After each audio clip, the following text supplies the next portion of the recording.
स्वागत है आप सभी का आपके अपने educational platform the content cloud पर।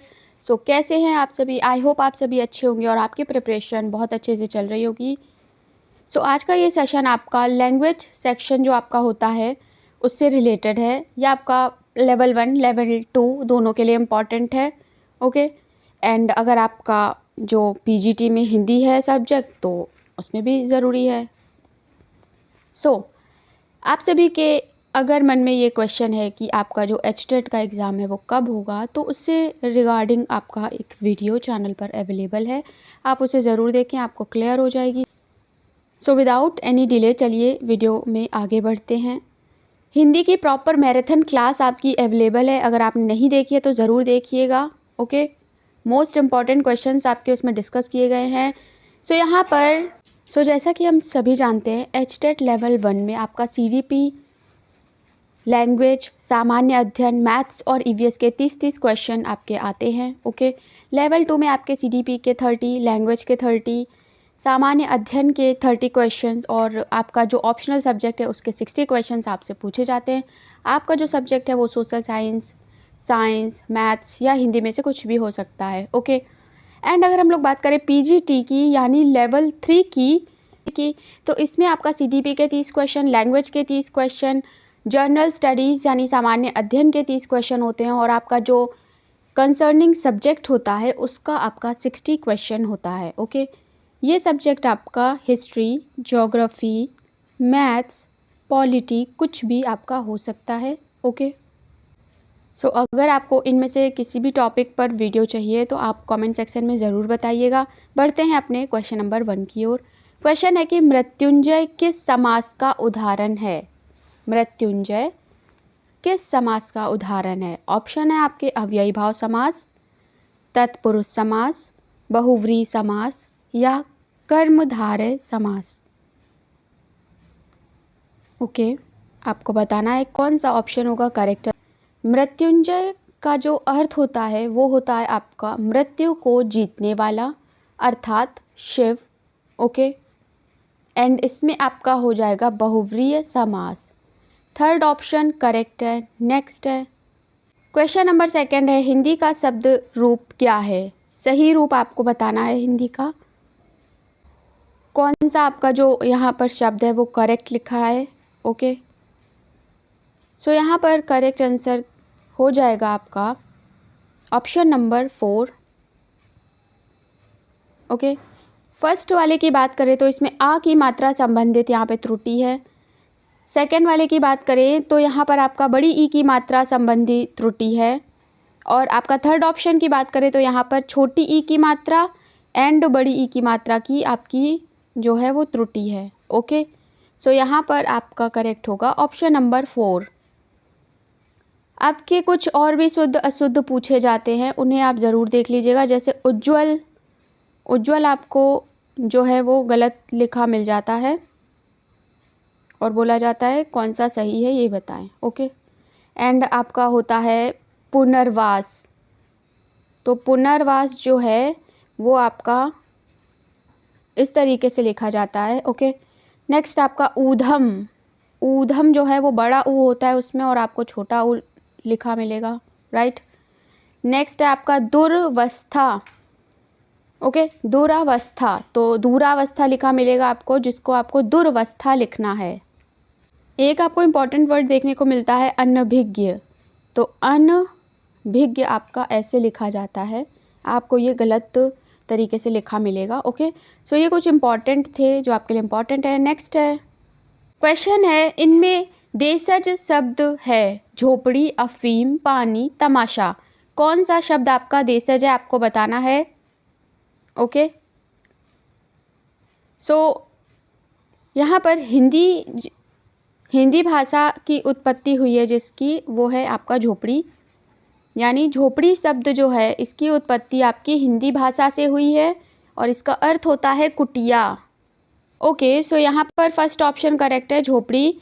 अफीम आपका यहाँ पर दिया गया एक टर्म, तो ये आपका यूनानी शब्द है। ओके, यूनानी। बढ़ते हैं नेक्स्ट क्वेश्चन की ओर। नेक्स्ट क्वेश्चन है मुझे हरा रंग प्रिय है, इसमें हरा शब्द में विशेषण है। कौन सा विशेषण है? परिमाणवाचक विशेषण, निश्चयवाचक विशेषण, गुणवाचक विशेषण या सार्वनामिक विशेषण। क्या होगा आपका करेक्ट आंसर, आपको बताना है। ओके, सो हिंदी मैराथन ऑलरेडी अवेलेबल है, आप उसे ज़रूर देखिएगा। ओके, सो यहाँ करेक्ट आंसर हो जाएगा गुणवाचक विशेषण, ऑप्शन नंबर 3। अगला है 5 नंबर है कि संबंधवाचक तद्धितांत संज्ञा की पहचान कीजिए। इनमें से कौन सा आपका संबंधवाचक तद्धितांत संज्ञा है? मिठास, ननिहाल, लकड़हारा या अंधेरा। क्या होगा आपका करेक्ट आंसर, बताना है।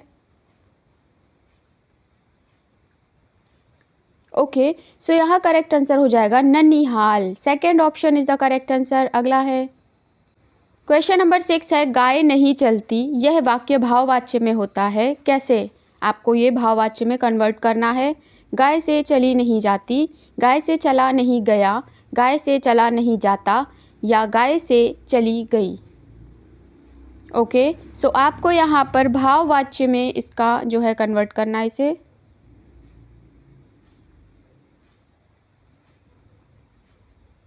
सो हिंदी की एक अलग से प्लेलिस्ट है जिसमें आपका संधि, समास, वाच्य, तत्सम, तद्भव सभी टॉपिक को कवर किया गया है।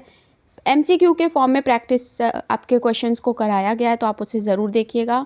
ओके, यहाँ पर थर्ड ऑप्शन करेक्ट होगा, गाय से चला नहीं जाता। सो क्वेश्चन नंबर 6 का करेक्ट हो जाएगा थर्ड वाला ऑप्शन। अगला है निम्न में से विशेषण से निर्मित संज्ञा है? बहाव, सजावट, दौड़ या चतुराई। विशेषण से निर्मित संज्ञा आपका बताना है। ओके, क्या होगा करेक्ट आंसर?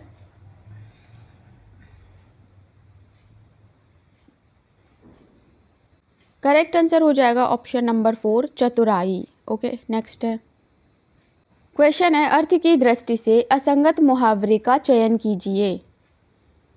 जूतम पैजार करना, मारपीट करना, घी खिचड़ी होना, भाग्य अनुकूल होना, कागज काला करना, अर्थ होता है व्यर्थ में कुछ लिखना, या आपका गुड़हल का फूल होना यानी फसाद का कारण होना। ओके, कौन सा आपका जो है असंगत है, आपको बताना है।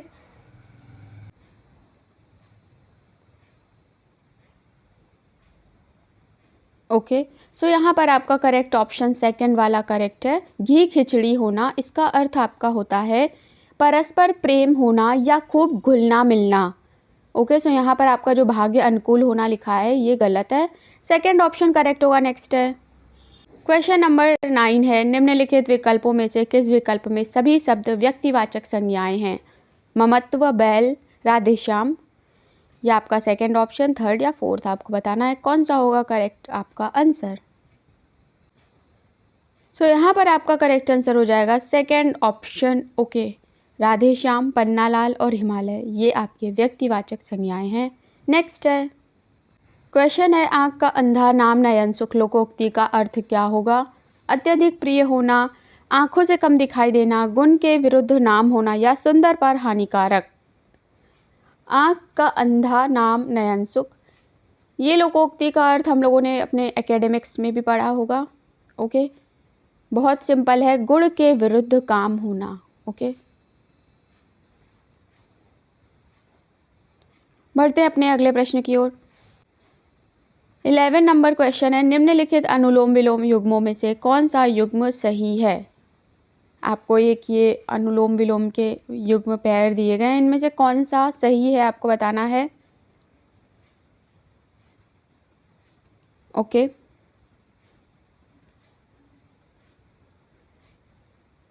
सो जो पेयर सही है वो है आपका यहाँ पर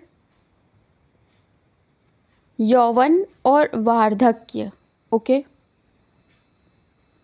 यहाँ पर यौवन का अर्थ होता है उम्र का चढ़ाव और वार्धक्य का अर्थ होता है बुढ़ापा। ओके, अन्य विकल्प जो ऑप्शंस हैं आपके वो सही नहीं है। ठीक है, यथेष्ट का अर्थ होता है आपका सच या स्वल्प, राइट। उद्धृत का आपका विलोम हो जाता है यथेष्ट का विलोम हो जाता है स्वल्प, स्वल्प, ओके। और उद्धृत का आपका जो विलोम होता है वो हो जाता है शालीन या विनत, शालीन, राइट। नेक्स्ट है आपका क्वेश्चन नंबर 12। क्वेश्चन है कौन सा शब्द अभि उपसर्ग से निर्मित नहीं है? अभिशाप, अभिभाषण, अभिमान या अभिन्नता? कौन सा आपका अभि उपसर्ग जिसमें नहीं हो बताना है। सो उपसर्ग प्रत्यय आपके बहुत इंपॉर्टेंट टॉपिक है, इसे आप बहुत अच्छे से प्रैक्टिस करें, राइट। हिंदी प्लेलिस्ट में आपको ये आसानी से मिल जाएंगे। सो अभिन्नता यहाँ पर करेक्ट हो जाएगा। 4th option is correct answer. Next है वकील किस भाषा का शब्द है? अरबी भाषा का, फारसी का, फ्रेंच का या फिर तुर्की का? ओके, वकील शब्द किस भाषा का शब्द है? सो करेक्ट आंसर हो जाएगा आपका ये अरबी भाषा का शब्द है। First option is the correct answer. Next है सो अरबी भाषा का शब्द है आपका वकील। ऑप्शन नंबर फर्स्ट आपका करेक्ट आंसर हो जाएगा। नेक्स्ट क्वेश्चन है क्वेश्चन नंबर 14 आपका पर्यायवाची से रिलेटेड है, ओके। एंड अभी तक आप चैनल से नहीं जुड़े हैं तो डेफिनेटली चैनल से जुड़ जाइएगा फॉर फर्दर वीडियोस, ओके। यहाँ पर आपको ऐसा ऑप्शन ढूंढना है जिसमें आपका सब एक ही शब्द के पर्यायवाची होने चाहिए, राइट। सो ध्यान से आप सारे ही ऑप्शंस को एक बार पढ़ें और देखें कि जैसे आपका वृक्ष है तो आपके सारे ही वृक्ष से रिलेटेड उसमें ऑप्शन आपके होने चाहिए, शब्द सारे, ओके। सो यहाँ पर आपका करेक्ट आंसर होगा थर्ड वाला ऑप्शन, जनेऊ, यज्ञोपवीत और उपवीत, ये आपका एक ही है, पर्यायवाची हैं आपस में, ओके। यज्ञोपवीत यानी यज्ञ, हवन करने का अधिकार प्राप्त होना। जनेऊ मतलब दूसरा जन्म। उपवीत का अर्थ होता है पवित्र सूत्र जो उपनयन संस्कार के बाद आपको दिया जाता है, राइट। नेक्स्ट क्वेश्चन की ओर बढ़ते हैं। सो वीडियो को ज़रूर शेयर कर दें। क्वेश्चन नंबर 15 है निम्न में से कौन सा भेद स्वर संधि का नहीं है? यानी स्वर संधि का भेद आपका नहीं है वो बताना है आपको, ओके। आपको दिया है वृद्धि संधि, विसर्ग संधि, दीर्घ संधि या फिर गुण संधि। क्या होगा आपका करेक्ट ऑप्शन? सो अगर बात करें स्वर संधि की तो दो स्वरों के मेल से होने वाले परिवर्तन को हम स्वर संधि कहते हैं, ठीक है, जैसे मुनीश। नेक्स्ट ऑप्शन है विसर्ग संधि। तो विसर्ग संधि आपका होता है जिसमें आपका विसर्ग के साथ स्वर और व्यंजन का जो मेल होने से विकार होता है, परिवर्तन होता है, वो आपका विसर्ग संधि होता है। अगला है आपका दीर्घ संधि। तो दीर्घ संधि जब दो शब्दों की संधि करते समय छोटा आ बड़ा आ के साथ बड़ा आ जाता है तो हम उसे दीर्घ संधि कहते हैं, यानी दो दीर्घ मात्राएं ही आपस में मिलती हैं। नेक्स्ट है हमारा गुण संधि। जब संधि करते समय आपका व्यंजन के साथ या छोटा आ बड़ा आ के साथ आपका ए बनता है तो आपका गुण संधि हो जाता है। सो संधि का जो वीडियो है आप उसे देख लीजिएगा, उसमें आपको ट्रिक के साथ, शॉर्ट ट्रिक के साथ आपको ये सारा ही संधि का बताया गया है, कैसे आप इनको देखते ही आंसर करेंगे। नेक्स्ट हम लोग डिस्कस कर लेते हैं स्वर संधि के प्रकार। तो स्वर संधि के आपके 5 प्रकार होते हैं: दीर्घ संधि, गुण संधि, वृद्धि संधि, अयादि संधि और यड़ संधि, ओके। दीर्घ संधि, नेक्स्ट आपका गुण संधि, वृद्धि, यण और अयादि, राइट। सो आप देख लीजिए। सो यहाँ पर इन पांचों में हमारा जो विसर्ग संधि है वो नहीं आता है, इसलिए सेकंड ऑप्शन करेक्ट आंसर हो जाएगा, ओके। विसर्ग संधि आपका स्वर संधि का भेद नहीं है। सो यहाँ फिनिश होते हैं हमारे हिंदी के ये आपके प्रैक्टिस क्वेश्चंस, जो आपको लेवल 1, लेवल 2, लेवल 3 तीनों के लिए ही आपको इम्पॉर्टेंट होंगे। ओके, सो कितने क्वेश्चन आपके सही हुए, कितने क्वेश्चन आपको पहले से आते थे, कमेंट में बताना बिल्कुल ना भूलें। मिलते हैं नेक्स्ट वीडियो के साथ, तब तक के लिए थैंक्स फॉर वॉचिंग।